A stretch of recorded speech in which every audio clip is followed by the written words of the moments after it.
For about a year, 16-year-old Adismaris Abreu had been thinking about the possibility of getting a long-lasting birth control device.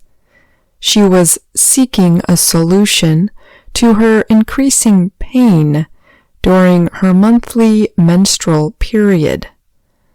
Then in June, the U.S. Supreme Court overturned Roe v. Wade.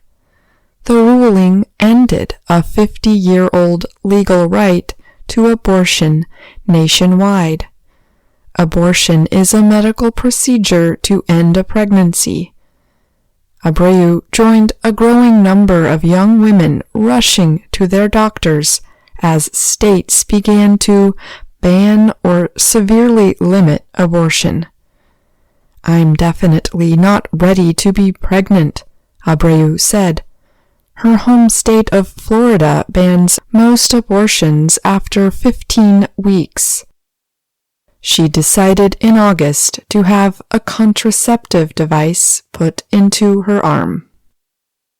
Experts say the Supreme Court's ruling appears to be adding to the movement of increased use of birth control devices and medication among teenagers. The nonprofit reproductive health organization, Planned Parenthood, has been flooded with questions about birth control. Doctors across the country have reported rising demand for birth control, even among teenagers who are not sexually active. Some patients are especially fearful because the new abortion laws in several states do not include exceptions for sexual attack. "Please, I need some birth control in case I get raped," patients tell Dr. Judith Sims-Senden. She is a gynecologist for young women and girls in Miami, Florida. The state does not provide exceptions to abortion for rape if the pregnancy is beyond 15 weeks.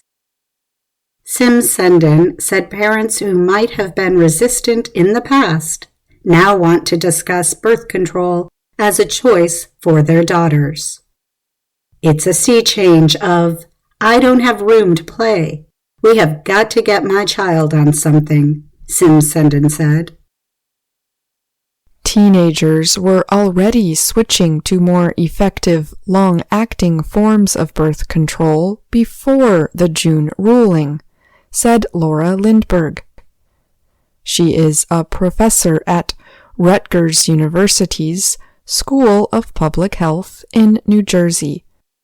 Her research found the number of 15 to 19-year-olds using such birth control methods rose to 15% during the period of 2015 to 2019.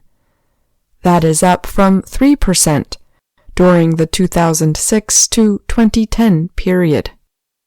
No national data is available for the months since Roe was overturned, Lindberg said.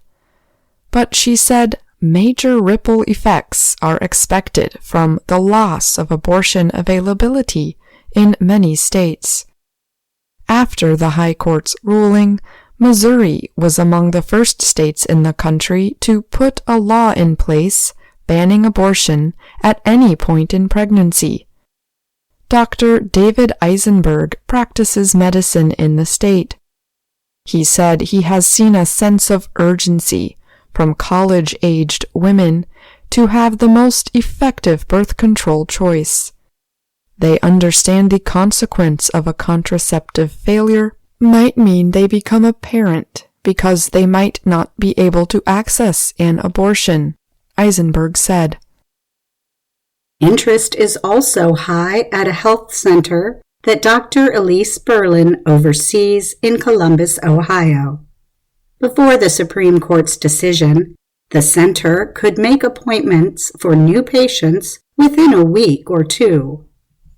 Now they are reserving appointments several months in advance. The demand is so high that the center is adding another doctor, said Berlin. The growing interest exists even in states like North Carolina, where abortion remains legal. The state's legislature, however, is conservative.